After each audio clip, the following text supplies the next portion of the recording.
Olá, o nosso entrevistado de hoje é o deputado estadual, ex-diretor da Sudesb e ex-jogador do Bahia, o deputado estadual Bobo. Deputado, bem-vindo ao nosso programa, é um prazer tê-lo aqui. Obrigado, Fernanda. Eu que agradeço mais uma vez o convite e dessa vez deu certo. Que bom. É um prazer estar contigo aqui. Deputado, o senhor foi jogador profissional durante 17 anos. Por que o senhor se enveredou para o lado da política? Como foi que surgiu essa vontade? Na realidade, eu acho que qualquer ser humano é um ser político, né? Então, assim, eu acho que a minha formação como atleta me deu essa condição. Eu sempre fui um cara que, enquanto jogador, me preocupava muito com o outro lado, né? Eu brincava, inclusive, até em entrevistas, dizia que o Brasil ou a Bahia tinha faces diferentes, né? Que a gente vivia um mundo e a sociedade outro, é totalmente diferente. Enfim, eu sempre me posicionei como atleta, até nas questões políticas. Eu enveredei na política, discuti política, apoiei candidatos abertamente, fui criticado duramente por Isso isso. que eu ia questionar, o senhor foi muito criticado na Foi, época? sim, na época, porque as E como o pessoas senhor não recebia entendiam. essas críticas? De forma natural. Eu acho que qualquer posição que você tome em política, vem o contraponto, né? Tem pessoas que concordam com você, outras discordam. Outras diziam assim, não é papel de jogador estar falando sobre política. Por que não? Eu acho até que hoje os atletas deveriam estar mais envolvidos na questão da política, não política partidária, mas na política do seu país, na vida das pessoas, na questão da sociedade, interagir mais, debater mais essas questões, até porque tem sempre um microfone à sua frente, né, uma oportunidade de estar falando, se posicionando e etc. Eu acho que o atleta ele tem por obrigação, inclusive, de falar sobre o que ele pensa da realidade do seu país. E eu falava isso. Que é um formador de opinião, né? Eu estava em São Paulo, estava envolvido na política lá, local. Então, estava no Rio, eu estava discutindo isso, mas sobretudo com um olhar muito na Bahia também, né? O Então, senhor lembra de algum posicionamento político do senhor que repercutiu? Porque hoje em dia, por exemplo, se há um tipo de posicionamento que repercute muito nas redes sociais. As pessoas questionam, brigam pelas redes sociais. E na época, deputado, há 17 anos, qual era a diferença? São Paulo, eu tive. São Paulo, quando o Mário Covas foi candidato à presidência da República, eu acompanhei o Mário Covas, até por ser socialista, eu tinha aquele pensamento, etc. E São Paulo tinha um bairrismo enorme com relação a um sentimento do malufismo, né, daquela coisa. Foi tanto na política local, para a prefeitura de São Paulo, na época, para a prefeito de São Paulo, quanto para a presidência. Sobretudo mas existiam os questionamentos, a mídia esportiva, inclusive, questionava porque eu estava me posicionando com relação a isso, não era papel. Pediam, inclusive, o clube que conversasse esse assunto comigo, Tinha etc. algum tipo de punição? Não, nunca tive. E também nunca fui chamado para discutir isso, né? Aqui também na Bahia, quando eu me posicionei com relação à questão do carlismo, e etc., também fui indagado, fui questionado, recebi telefonemas para ver se mudava o meu pensamento, etc. Mas é algo que você tem, é o que você vê, e é claro que é uma visão sua, né? Mas é uma visão muito real, muito clara, que a gente paga um preço até hoje dessas questões todas aí. Então, eu acho que a política ela faz parte do ser humano, e é bem bacana quem entende que tem que a cada dia, desenvolvê-la mais ainda, né? E se envolver mais ainda. É claro que nem todo mundo tem essa capacidade, nem todo mundo tem esse desejo, nem todo mundo quer isso. Mas o país acaba pagando um preço justamente por as pessoas, boa parte dela, virar as costas e entender que a política não é tão importante na vida delas. E pior que a política é o mais importante na vida do ser humano. Né? É a base de transformação, de melhorias.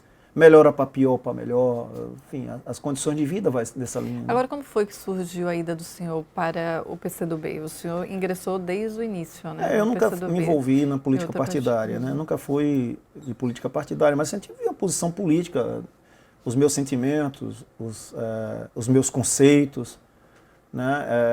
E eu acho que o Partido Comunista do Brasil, o PCdoB, tem bandeiras muito importantes, bandeiras poderosas, que pouco outros partidos se envolvem nelas, né? Não desejam. E além de ser um partido quase que centenário, portanto tem uma história, né, de luta muito forte. E eu me identifiquei rapidamente com essa história do partido. Eu acho muito importante a gente estar sempre fazendo um enfrentamento da minoria, né, do trabalhador, do LGBT, enfim, você, de alguma maneira, defender bandeiras que você entende que são importantes. Democracia, a força da democracia, a valorização, né, da liberdade, essas são bandeiras muito fortes que o PCdoB tem dentro, né, que sempre defendeu. E é um partido que, de alguma maneira, eu não fui nem forçado, nem empurrado, nem nada, eu apenas escolhi, né. Fui convidado, pensei bem e acabei escolhendo por entender que valeria a pena e não estou arrependido disso. Não. Deputado, o senhor ingressou aqui no Parlamento, já quando o senhor ingressou aqui no Parlamento, o senhor teve a iniciativa da Comissão de Esportes Sim. aqui na casa, né? O que o senhor acha que mudou com essa Comissão de Esportes aqui no Parlamento baiano? Olha, o esporte na Bahia, ele sempre foi tratado como política de governo, né? A intenção de trazer o debate aqui para essa casa é exatamente para a gente transformar o esporte em uma política de Estado. Dar o esporte o status de política de Estado. Assim como a educação, assim como a saúde, assim como a segurança pública, assim como a cultura, assim como o turismo. Nós temos secretarias dessas pastas, né? E o esporte não. E o senhor acha que com a instalação deste colegiado aqui na casa conseguiu? Eu consegui trazer quem gosta do esporte, quem ama o esporte, quem vive o esporte, quem respira o esporte aqui para dentro dessa casa. E dar voz a essas pessoas. Eles não tinham essa condição de dialogar, de debater com a televisão ao vivo, transmitindo os seus debates. Aqui, quem fez com que eles tivessem essa condição foi a Assembleia. E eu entendia que aqui essa casa, por ser a casa do povo, ela teria que dar oportunidade também a esse pessoal do esporte que falasse o que pensa, que pudesse externalizar seus sentimentos, né? Porque você vê o pessoal da cultura, quando se envolve em um debate, todo mundo se une. O esporte está um pouquinho mais separado, mais distante. Por quê, deputado? Faz parte, porque cada um com seus problemas, com suas dificuldades, as federações aqui, elas não estavam na época, lá para trás organizadas, hoje estão. Hoje elas podem muito bem reivindicar esse tipo de política, ao qual eu coloco como uma das mais importantes de você dar o status de política de Estado. Porque muda o governo, mas não muda a política. Quais são os principais questionamentos das federações? Investimentos, mais investimentos, é claro que a gente precisa. Você acha que o investimento ainda é ínfimo, é muito Na Bahia tímido? não, na Bahia cresceu demais, cresceu muito bem. O que nos preocupa é que o retrocesso a nível nacional, né? O retrocesso a nível nacional é gravíssimo. Ah, mas por quê? Porque nós perdemos o ministério. Nós estamos agora com uma secretaria dentro de outro ministério, que nem sabemos qual é o ministério que é. É grave o problema do esporte nesse país. Conseguimos com Lula em 2003 trazer e dar o status e qualificar o esporte como política nacional, política de Estado, ou seja, criamos um Ministério do Esporte, né? E de lá para cá perdemos o status disso. Nós agora somos uma mera secretaria dentro de uma secretaria que não tem, de um ministério que não tem absolutamente nada a ver com esporte. Quais são as principais perdas, deputado, com esse Todas tipo de que você possa imaginar, Fernanda, todas que você possa imaginar. Por exemplo, infraestrutura. Não se tem dinheiro para infraestrutura, né? Então aquelas quadras, investimento de piscinas olímpicas, etc, etc, etc, não tem mais para botar nos estados, ou pelo menos para conveniar com os estados. O PELC, que é um programa importante, que o Estado da Bahia, por sinal, é parceiro do governo federal, foi, ao longo desses últimos 2 anos, acabou o PELC, que é um programa de esporte e lazer nas cidades. Esse PELC na Bahia, ele simplesmente gerava 700 empregos. Você imagine 700 empregos em cidades do sertão da Bahia, do sul da Bahia, enfim, em todos os 4 cantos da Bahia nós tivemos o PELC rodando. 700 pessoas sendo beneficiadas com o programa PELC. Desde do público infantil até a terceira idade. Perdemos isso, um investimento de 25 milhões de reais, 18 do Ministério dos Esportes e o restante do Estado. Não tem mais isso. Programa Segundo Tempo acabou. As bolsas diminuíram. É o fim. Não é o fim hoje nem amanhã, mas daqui a 2 anos nós vamos começar a ter o reflexo disso. O Estado da Bahia, por exemplo, não recebeu 1 centavo nos últimos anos, pelo menos os últimos anos não, mas nos últimos 9 meses do governo federal com relação à área de esporte. O senhor acha que principalmente o interior do estado é mais prejudicado, deputado? Seguramente. Porque capital, pela visibilidade da capital, os investimentos acabam chegando na capital. Você tem um governo municipal que compactua com o governo federal, que é parceiro do governo federal, tem as ações interligadas, acaba de alguma maneira recebendo um pouquinho de investimento. Já no interior, Já não é o suficiente. O interior, pior, não chega a absolutamente nada. Aí tem o braço do Estado. É o Estado que acaba, o Estado da Bahia, ou seja, através do governo da Bahia, passa a ser responsável para prover, através de convênios, as necessidades desses municípios, seja ele de quadra poliesportiva, seja ele de estádio de futebol, seja ele de um programa mesmo de inclusão social, né, e de iniciação esportiva. Então, lamentavelmente, nós estamos pagando um preço, criamos um manifesto nacional, como é que chama, Cláudio?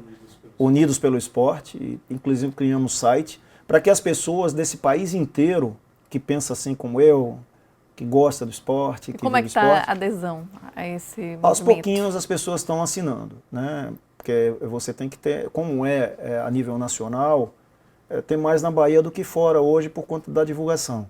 Mas é momentos como esse que a gente se coloca para poder divulgar isso aí, assine o manifesto.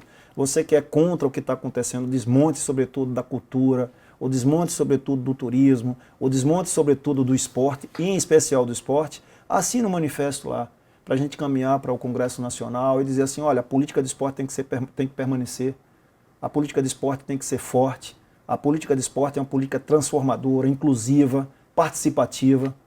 Deputado... E tem governos que pensam assim, tem outros que literalmente dão as costas para isso. É o que está acontecendo agora com o governo federal com relação ao esporte. Deputado, nós temos 417 municípios baianos. O senhor acha que os prefeitos daqui dos nossos municípios, né, do estado da Bahia, têm essa consciência da importância do esporte, principalmente na inclusão social? Eu acho que a grande maioria tem sim. O problema é que ele não tem orçamento suficiente para poder fazer o que ele quer. Então acaba tendo que priorizar o pouco orçamento que tem para as pastas mais importantes. E o esporte não é incluído nessa importância de governo.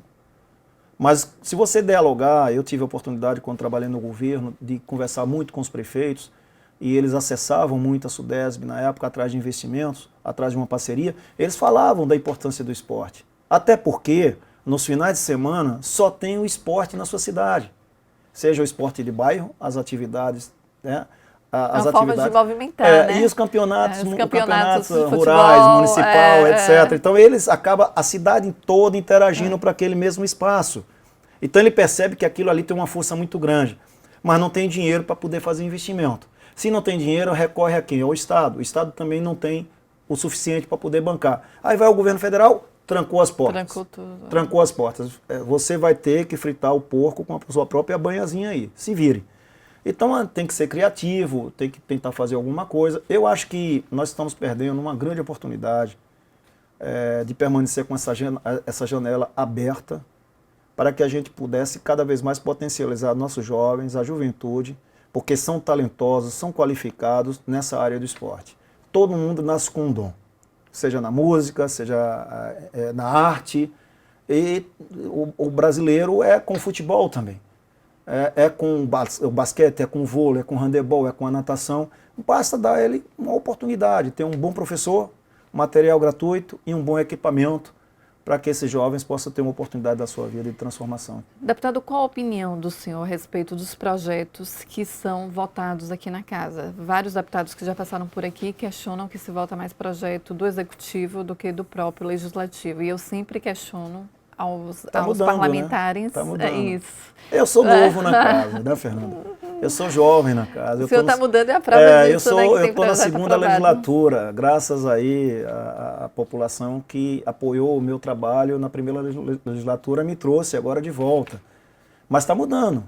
Né? Eu acho que aí eu tenho que parabenizar sim, os dois líderes hoje, tanto da maioria quanto da minoria, tanto o deputado Rosenberg, que tem feito um esforço enorme para poder segurar sua bancada, estou 46 deputados, todo mundo querendo aprovar seus projetos, né? E Targino Machado, líder da minoria, que chegaram ao entendimento de também ter um dia de votação dos projetos dos deputados, e não importa que projeto que seja, desde que seja importante para a sociedade.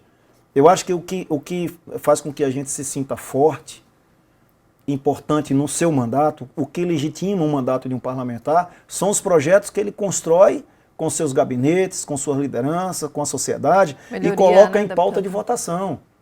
Esse projeto que eu coloquei aqui, graças a Deus foi aprovado agora, era um sonho de uma comunidade enorme, de um conjunto de pessoas que moram na área rural desse estado, que é grandioso, mas que queriam ter o status de política pública voltada para eles também. É um olhar do governo do estado, através de uma lei que dissesse assim, olha, nós estamos aqui Para ter visibilidade. para ter né, visibilidade e melhorar de vida. Eu não quero sair do meu lugar. Eu moro aqui, eu não quero sair daqui, eu não quero ir para a sede, eu não quero ir para o grande centro. Se você cuidar de mim aqui, eu permaneço aqui. E o que é o turismo comunitário? Porque já existe em Já. alguns lugares do Brasil, né? Eu estava Ele pesquisando. já já existe, vi. tá aqui na Bahia também. Ele já existe. Agora Mas não, aqui na Bahia não- ainda é tímido, é né? tímido, Porque não- a gente precisa potencializar mais. Hoje, o governo tem instrumentos muito fortes e tem utilizado esses instrumentos através da SDR, a Secretaria de Desenvolvimento Rural, através da CA, potencializando e valorizando essas comunidades. Né? A CA tem feito um trabalho extraordinário nessa linha, sempre colocando os editais, valorizando os quilombolas, valorizando os indígenas, enfim. O que é que a gente quer conceituar isso? Na realidade, a gente quer conceituar através do projeto essas políticas. E fazer o seguinte, olha, precisamos potencializar a estrada, precisamos melhorar mais os investimentos para chegar lá, o valor está pouco abaixo, precisamos botar mais recursos para disponibilizar, enfim, valorizar, fazer com que as pessoas enxerguem que ali, naquela comunidade, tem uma coisa bem bacana, tem um engenho de rapadura, tem não sei o quê, é algo assim bem bacana, tem uma pousada muito simples, rural, mas que você possa ficar lá seu final de semana. Não visa o lucro, né, deputado? Não, O turismo é a renda, comunitário. melhorar a renda qualidade da de renda e você, de alguma maneira, interagir com essas pessoas que moram lá, porque elas têm um sentimento de pertencimento muito grande, de valorização do que é seu, não desejam sair de lá, pelo contrário, por isso que eles buscam mais investimentos para que você possa potencializar. E eu acho que esse projeto vai ajudar a dar Com essa certeza. visibilidade a essas comunidades aí, sobretudo porque é lei agora. Eu só espero que o governador sancione o quanto antes. Isso que eu ia questionar. Sancione o quanto antes para Isso que a que- gente possa comemorar aí com todas as comunidades. Deputado, esse projeto foi aprovado pela maioria? Como foi essa Por aprovação? unanimidade pela casa, maioria e minoria. Quero aqui agradecer a todos os deputados que entenderam que ele teria que ir para essa pauta de votação, e que aprovaram, e inclusive elogiando o conteúdo do projeto. É importante isso para a gente. O senhor acha que esse projeto, além de movimentar o turismo do estado da Bahia, também vai movimentar a economia? Mas vai sim. gerar Vai empregos. sim, gerar oportunidades. Eu acho que esse é o teor do projeto. Se você olhar, basicamente é isso. É você criar infraestrutura, né? Fazer com que as coisas possam chegar até essas comunidades e, além disso, fazer com que essas comunidades se potencializem economicamente. Não é porque eles moram na área rural que a gente vai dar um pouquinho do que a gente pode dar. A gente tem que dar o que a gente pode dar, né? Mais até. E eu acho que o Estado, o governo já tem essas ferramentas. A gente unindo todas elas em cima do projeto de lei, sancionada pelo governador Rui Costa, aí é evidentemente que a gente vai poder sonhar com o desenvolvimento da área dessas comunidades Deputado, é rurais. uma forma de interiorização do turismo, né? O foco é esse também. É o foco de interiorização. Você do pode turismo, fazer aí, Fernanda, políticas transversais, por exemplo, com o turismo mesmo, do agronegócio, com os pequenos. Hoje está se discutindo muito o turismo rural, o turismo ecológico, aí você entra na parte do turismo religioso. A Bahia está potencializando tudo isso. Na minha região, por exemplo, nós temos uma Serra da Maravilha, que eu falo minha região, é o território do Piemonte Norte de Itapicuru. Eu sou de Senhor do Bonfim. E nesse território é composto por 9 municípios e você tem aquela vastidão da Serra da Maravilha, que chega até a Serra da Jacobina, que é em Jacobina. É lindo demais. Você tem desde cachoeiras, né, nascentes de rios, você tem ali os quilombolas que preservam esse pedaço de serra, nós temos o MST, nós temos um movimento enorme de pessoas que moram naquela região, que preservam a serra, né? Mas uma serra linda para você fazer uma caminhada, você participar de um final de semana com sua família. Revigora, né, deputado? Revigora. E é nada melhor do que você estruturar isso, né? Você cria uma condição de ter uma pousadinha, uma condição de você ter um pequeno restaurante que pode lhe servir uma comida de qualidade, saudável, com alimentos ali colhidos ali mesmo. É esse o perfil. Aí você faz uma política transversal, coloca o turismo junto com o pessoal da comunidade, para que isso possa levar renda para esse povo. Hein? Deputado, o senhor, a gente falou a respeito dos projetos, o projeto do senhor que foi aprovado recentemente aqui na casa, mas o senhor também tem uma indicação ao governo do estado, né? É para uma melhoria de investimento para as pessoas com dificuldade para desporto, né? Para desporto. Na realidade, são duas indicações, Fernanda, que nós fizemos para o governo da Bahia, dentro dos programas que ele já desenvolve. Né? O governo tem 2 programas muito bacanas, que é o Faz Atleta e o Bolsa Esporte, e a gente quer colocar 30% do que é destinado, por exemplo, o Faz Atleta, o governo da Bahia coloca 4.600.000 reais e renúncia de ICMS. As empresas vêm, banco ao atleta e paga somente 20% ou 80% é de renúncia fiscal. Sim. O que a gente quer? Desse valor que o Estado renuncia, a gente coloca à disposição 30% para o paradesporto. Tem alguma porcentagem que é investida ao paradesporto? Não, hoje não tem um percentual a margem nenhuma, por isso que a gente quer colocar. Nós também queremos para o futebol, para o esporte feminino, ou seja, que elas tenham acesso também. Por exemplo, as bolsas, o paradesporto também não está ali. 30% também das bolsas, que é outro programa do governo. Mas também a questão da mulher, ou seja, ela ter acesso a essas bolsas também. Elas possam ter ali, nós colocamos também 30%, para que isso possa ser, de alguma maneira, debatido a nível de Estado, se tem interesse ou não de fazer isso. Isso é claro que teria que alterar a lei, fazer um encaminhamento. Eu não sei se aí caberia um decreto do governador. Pois aí, como está a movimentação? Eu encaminhei para o governador do estado, ele já encaminhou para a CETRI, agora nós vamos esperar que a secretaria se mobilize e tome uma posição com relação a isso. Se é um decreto, se o governador, claro, vai acolher também, né? Sim. Mas eu entendo que é muito importante que a gente possa destinar, sobretudo para o para-atleta, o para-desporto, ficar mais forte na Bahia, a gente dá as bolsas e também dá uma parte aí do Faz Atleta, do investimento que é. Deputado, muito obrigada pela presença do senhor aqui, a gente falando a respeito de política, de esporte, de vários outros temas, né, deputado? E do projeto de lei do senhor que foi aprovado recentemente. Eu quero agradecer a você mais uma vez, Fernanda, e toda a direção.